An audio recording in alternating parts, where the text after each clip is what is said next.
National Foster Care Month, it can be a trying time for both keiki and ʻOhana when they are being called to separate for any period of time. And that's why one organization is stepping in to strengthen families, the very foundation of our community. Joining us today is Dile Ulima. She is the High Hopes Initiative Manager for Epic ʻOhana and just became the brand new Executive Director. Yeah, sis? Officially Mahalo. I started officially June 3rd, so I'm still the High Hopes Initiative Manager. That's awesome. And you know, I have to tell you, family, that I have played music with this beautiful wahine since we were in high school, and she is a member of Nawai Ho'olu'o Keanuenue. But I love being able to see you in your professional capacity with Epic ʻOhana. So let's talk story about it, because this month is very special for you folks. Yeah? It is. First of all, mahalo for having me here. You know, first I brought the cups because I just wanted a little piece of me on the set, and now any reason to get here. It's an honor to be here. I love the show.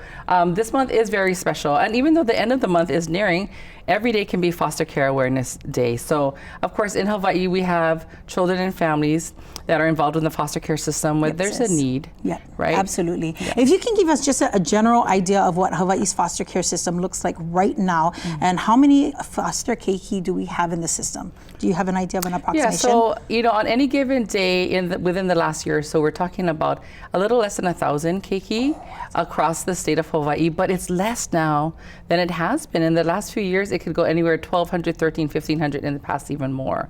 So the numbers are trending down, fortunately. Now, what is it that Epic ʻOhana does for our foster youth and for the families that take in foster keiki? So Epic ʻOhana has been around for over 25 years, and we provide critical services statewide. So ʻOhana conferencing, which is where the family comes together as soon as a child enters care to plan for the safe return of the child. Youth circles, which plans for young people who are transitioning out of care at age 18. Family findings, so we can make sure young people and children are placed with family instead of, you know, unfortunately, maybe strangers. Yeah. And a number of other services, including High Hopes, which really uplifts and empowers young people's voices who are impacted by care. And do you folks find, sis, that when you're placing these foster youth with family as opposed with complete strangers, that they tend to thrive more, or are they're maybe better off? Oh, absolutely. So kin placement is something that nationwide everybody strives for, because ideally, if a child has to go into care, if they're placed with auntie, uncle, grandma, grandpa, then already it's a familiar face. Right. Foster care is traumatic for anyone. Yes, right? I can imagine. The circumstances that lead to a child having to enter care for any duration of time is traumatic. But if they're placed with family, then they're more likely to feel safe, to return safely, and to be connected with siblings. Because very often, siblings are separated if the homes can't take a large group of siblings. And Hawaii is at the top. I think it's #1 as far as kin placement nationwide, with almost 60% of children in care with some sort of relative. So relative or kin placement is very important to us in Hawaii. So the work that you folks are doing it's working. Can you share some of the memorable moments? Do you have any special moments of reunification that you can share with us? Well, you know, for me, I don't work directly with the families that are reunified, but I know I work with young people who experience foster care. And for me, the highlights that come to mind is when they feel empowered, when they feel they had a voice, when they had social workers and judges that listened to them, when they're able to see their parents and be placed with their siblings. So those are the kinds of stories when we see them thrive, right? When they're reunified, and there's Reunification Month, by the way. Oh, really? Yes. I love that. We have foster care. You need to come back so we can celebrate that I think too. it's this month. Oh, is Here I am. But that really highlights what happens.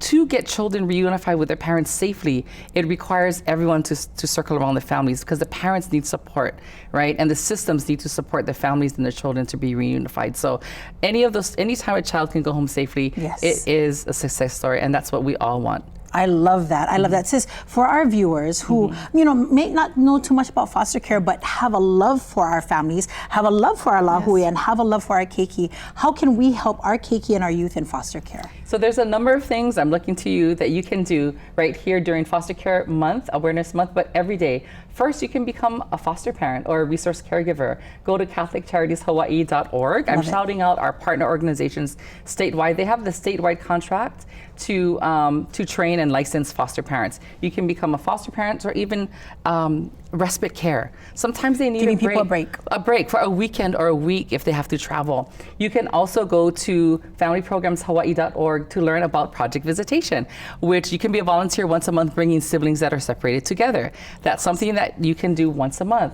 You can also go to malamaohana.net. So Malama ʻOhana is a series of discussions that's taking place over the next couple of months in the community, starting May 29th in Nanakuli, where the public can come out and they can share their stories, their concerns, and recommendations for improving the foster care system. So malamaohana.net, check that out. And of course, you can donate your hours or money to your favorite charity or a nonprofit like epicohana.org or highhopes.org or other great organizations in the community. So there's something everybody can do. I love it. Yeah. Thank you, Dee. Thank you so much. Delia Ulima of Epic ʻOhana here, sharing what we can do to help out our foster keiki and youth in Hawaii nei. All right, we'll be right back right here on Island Life Live with more as we celebrate National Foster Awareness Month.